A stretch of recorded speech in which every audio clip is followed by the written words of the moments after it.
Shri Gajanan Vijay Granth, Chapter 10. Shri Ganeshaya Namaha. O Purna Brahma of Pandharpur, you are a shelter for pious people. Please do not send me away from your feet. O Narayana, do not disown this Dasganu, nor think of my sins. I know that there is no punya to my credit, and as such, I don't deserve to come to you.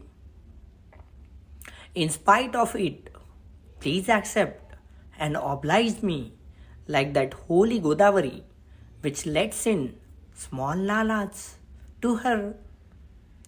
Please do like that and save me from all grief and sins. You are all powerful, and if you wish, can do anything. Even a pauper becomes rich by your blessings. Once Shri Gajanan Maharaj went to Amravati and stayed with Shri Atmaram Bhikaji at his house. This Atmaram, Kayastha Prabhu by caste, was a big officer of Amravati. He was well behaved, pious, and loved saints very much. Shri Maharaj went to him, and Shri Atmaram worshipped him with full devotion, bathed him with hot water, and applied chandan paste to his body, offered him silk bordered dhoti of umred, and applied keshri tilak on his forehead. Then he garlanded Shri Maharaj, gave an offering of many sweet dishes, and a dakshina of 100 rupees, followed by arti, scented agarbatti, and put flowers on his head. Atmaram did all this with great love and devotion. People of Amravati came in a great number to get a glimpse of Shri Maharaj. Everybody wished to take Shri Maharaj to his house for worship.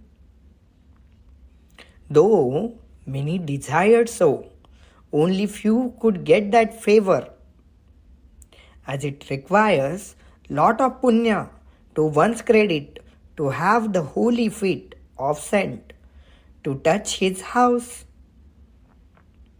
Whosoever had that punya to their credit, Shri Maharaj went to their houses. The saint understands everything by his divine power.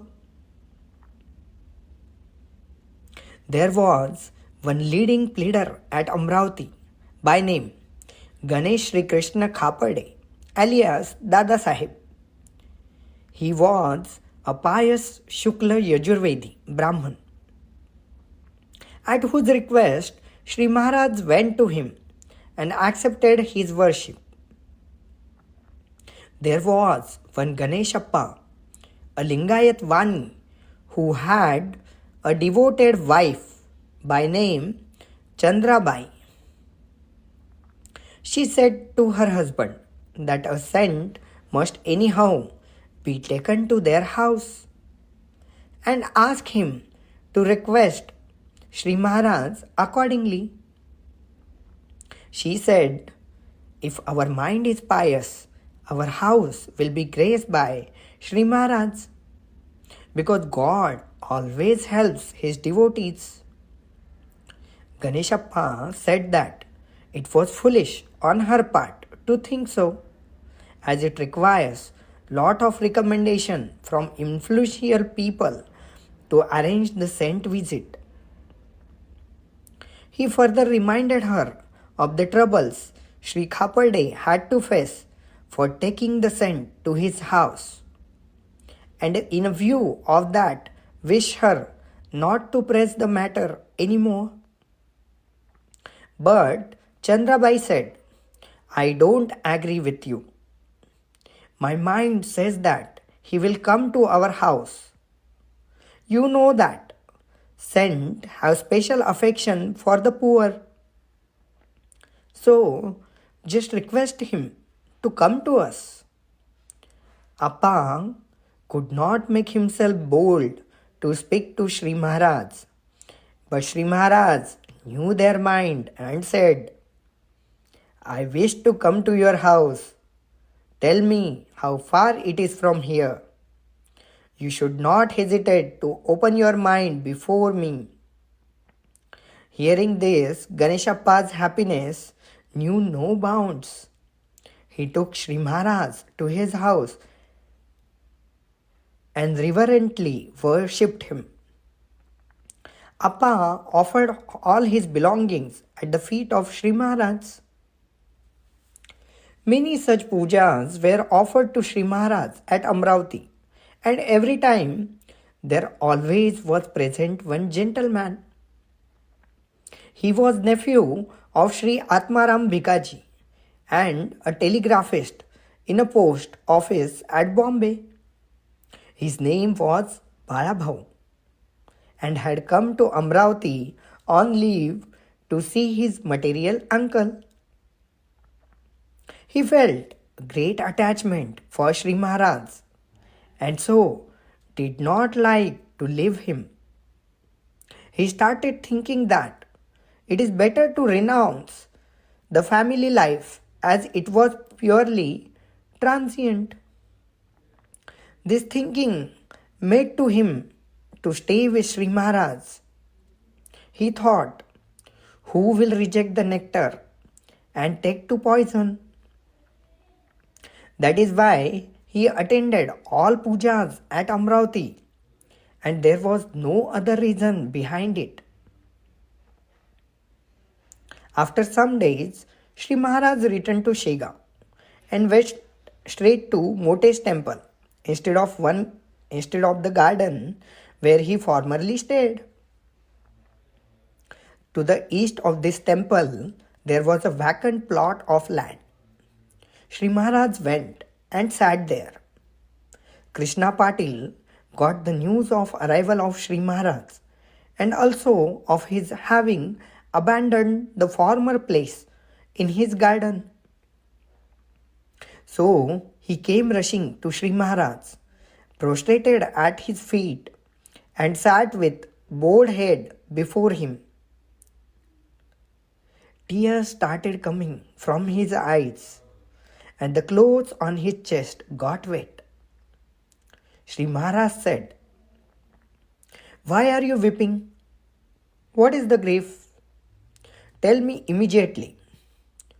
Patil, with folded hands, asked him the reason for leaving the garden and said, What is that unpardonable offense committed by me?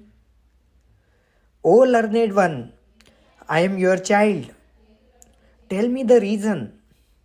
This land where you are sitting belongs to one Mali, and he is of Deshmukh group. Please do not stay here. If you like to come to my house, which I will vacate for you, let me tell you that can sacrifice everything to get you. All Patil brothers knew about this, and they too came to request Shri Maharaj to stay with any of them. Shri Maharaj said, My coming to this place for stay is in your interest, and you will realize it later on. So don't ask anything now. I assure you that the dispute between the two, Patil and Deshmukh, will be settled amicably. All the executive officers in the world have one defect with them, and that is they fail to foresee the consequences of their actions. Now go and bring Bankatlal. He was not angry at my leaving his house. You go and ask him the reason for it. My blessings are always with you and will be so in future also. Bankatlal came and said, Please don't take him back to the garden against his wish. Remember that I did nothing to obstruct him when he went away from my house. We are all his children, and his love is the same for each of us. Sakharam Asolkar is generous at heart, and I think he will not hesitate to give this land to Shri Maharaj. Once he gives the land, our further planning will enable all of us to come together. Thus, there was a compromise, and a mutt was built for Shri Maharaj with great efforts by Parashuram Savji. Shri Maharaj had four deeply devoted devotees with him: Bhaskar, Balabhau, Pitambar, Ganeshappa of Amravati, and Ramchandra Guru was also with them. They were like 5 Pandavas, and Shri Maharaj as Shri Hari among them. Balabhau, feeling completely detached with worldly life, did not care at all for his service. He was frequently receiving letters to return, but to no effect. Bhaskar said, Gurudev, this Balabhau is not leaving us only because he gets lot of pedas, sweets to eat here. I think a good beating from you only will make him leave this place. Monkey can be controlled only with a stick, and big mountains are afraid of thunderbolts. Once Balabhau was driven out against his wish, but he returned after resigning his service. At that time, Bhaskar said to him, Why are you troubling us by frequently coming to this place like a shameless bullock, going again and again to the green pastures? Only those who have renounced everything in life should come here. Shri Maharaj did not like this egoistic talk of Bhaskar, and so to remove his ignorance, Maharaj did as follows. There was a big umbrella in the hands of one gentleman sitting nearby. Shri Maharaj took that umbrella and started beating Balabhau till it broke. Then he took a cane and continued beating him with it. People around got scared, and some of them ran away. But Balabhau was laying still before Shri Maharaj. Many thought that he must have died by such beating. Even Bhaskar now got worried all over that was happening, but did not dare to say anything to Shri Maharaj. That cane also broke by that merciless beating. Then Maharaj started trampling him with both feet like the potter trampling the mud. While this was going on, some of the disciples went to call the devotees whom Shri Maharaj loved the most. Bankat Lal and Krishnaji came running to the temple, but they too could not dare restrict Shri Maharaj from what he was doing. At last, Bankat Lal most hesitatingly requested Shri Maharaj to stop beating Balabhau, saying that he too was his devotee. At that, Shri Maharaj laughed and said, You are speaking something irrelevant. I have not beaten or trampled Balabhau. You can see yourself and examine his body. Oh my dear Balabhau, get up and show your body to these people. Balabhau got up, and people examined his body carefully. There was no trace of beating on it. He was gay and happy as ever. By this incident, Shri Maharaj showed the authority and greatness of Balabhau to Bhaskar, who thereafter behaved well with him. Gold is recognized only after acid test. There was one Suklal Agrawal at Balapur who had a wicked cow with him. She used to wander in the town, trampling and hurting people by her horns. Entering any shop, she ate grains to her head's content and then push and spoil the remaining on road. She even kicked oil and ghee containers, thereby spilling the contents on the road. If tied down at home, she snapped the rope and broke the chains. She behaved like a tiger, and the people of Balapur got fed up with her nuisance. She was not getting pregnant and never remained indoors. Many advised Suklal to hand over her to a butcher or get her shot down by a bullet. He permitted them to do whatever they liked to her. One Muslim man once tried to kill her by gun, but somehow she knew it and attacked and threw him away by her horns. Suklal then took and left her in another village, but she returned to Balapur again.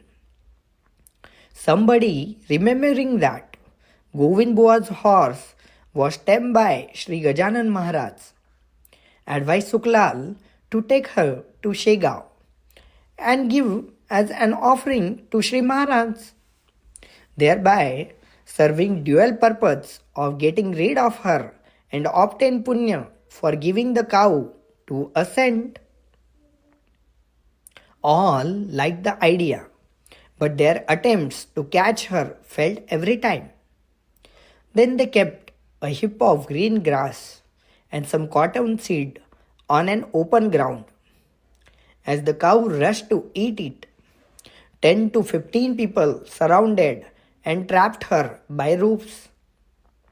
Then she was lifted and tied on a bullock cart with iron chains and brought to Shegao for giving her to Shri Maharaj. As Shegao was nearing, there appeared change in her behavior, and when brought before Shri Maharaj, she appeared extremely tame, with tears in her eyes. She looked at Shri Maharaj. Thereupon, Shri Maharaj said, "It is your foolishness to have tied and tortured a poor cow like this. Her neck, horns, and legs are tied with rope and chains. Such type of bandobast is all right for a tiger, but not for a poor cow like this. You fool, you should know that this is a cow, a mother of all, and by tying her like this, you have committed sin. Release her at once, she will not trouble anybody." Maharaj, with his sacred hands, released her of all chains and ropes. As soon as she was free, the cow came down, folded her forelegs, and with bowed head went round him 3 times. I started rubbing his feet by her tongue. All the people saw this miracle and were surprised. Shri Maharaj said to the cow, "O cow, do not trouble anybody hereafter, and don't leave this place at all." When this happened, all people raised cheers in praise of Shri Maharaj. Since then, she was never tied by any rope and became a wise cow. Even today, her progeny is there in Shegao. It shows that whatever the saints say come true. Now, the story of Laxman Ghude.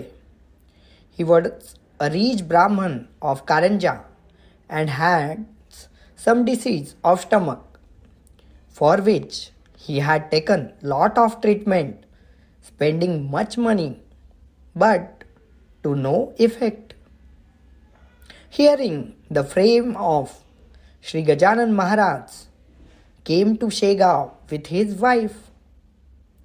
The ailment was so acute that he could not even walk. And so 2-3 persons lifted him and brought him to the mutt. He was not able even to bend his body to bow before Shri Maharaj. His wife bowed and begged for the health of her husband. She said, "O Maharaj, I am like a daughter to you and request to cure my husband from the agonies of the disease. When nectar is present, the death must go away. Kindly save my husband." At that time, Shri Maharaj was eating a mango and he threw the same at Laxman's wife, saying, "Now go and feed this mango to your husband. It will cure him of disease. You are a good devoted wife to him." Then he kept quiet and started smoking his pipe. Since the lady was still sitting there, Bhaskar said, "O lady, now do not sit here. Take your husband back to Karanja and feed him the prasad of mango given to you by Shri Maharaj. As soon as he eats the mango, it will cure his ailment."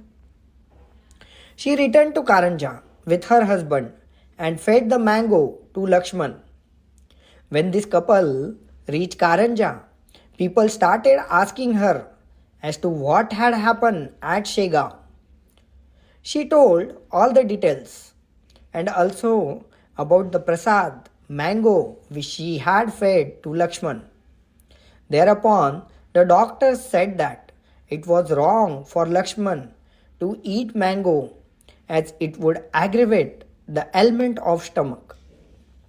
They pointed out that great Vaidyas like Madhav Nidan, Sushrut, Nighat and Sharangdar clearly say that mango is a prohibited fruit for stomach ailment. They further said that if she had eaten the prasad instead of her husband, her punya would have been useful for Laxman.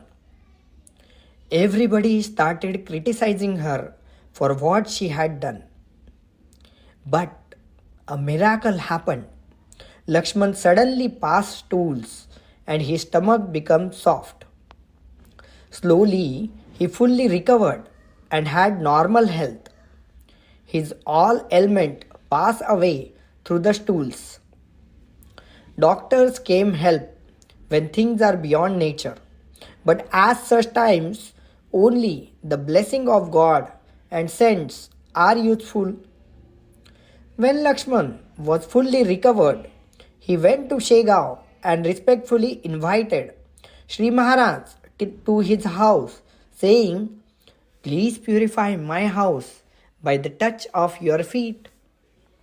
Shri Maharaj was reluctant, but Laxman requested again and again, and at last Shri Maharaj agreed. Shri Maharaj went to Karanja along with Shankar, Bhau and Pitambar. Laxman very warmly received Shri Maharaj at his house and performed his detailed puja. As for the dakshina offering, he said, "Maharaj, everything that belongs to me is yours. So who am I to give you anything?" Saying so, he put some rupees in a plate and offered it to Shri Maharaj, who looking at that said, "When you say that you possess nothing, then where from have you brought these rupees? Laxman, don't try to trick me by your hypocrisy. Since you have given me everything of yours, now open all the doors and throw away the locks." Laxman kept quiet, but Shri Maharaj insisted upon his opening the safe. Hesitatingly, Laxman opened the locks and of his safe, sat at its door and asked Shri Maharaj to take whatever he liked from it. Though he said so, he was no honest or sincere in his mind. Shri Maharaj could understand his hypocrisy. An actor cannot keep up his disguise of a king for long. A bitter fruit appears fine from outside, but inside of it there is nothing but bitterness. Saints are never happy at the house of hypocrites. So, Shri Maharaj left Laxman's house without eating anything. He did not care for Laxman's house or money, as he was the ocean of renunciation himself.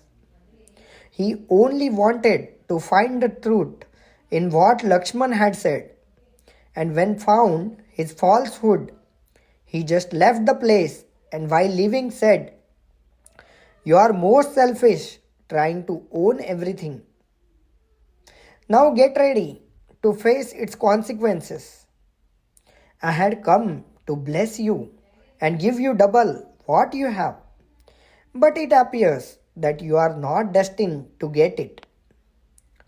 It proved true, and within 6 months, Laxman lost everything and was reduced to a beggar state.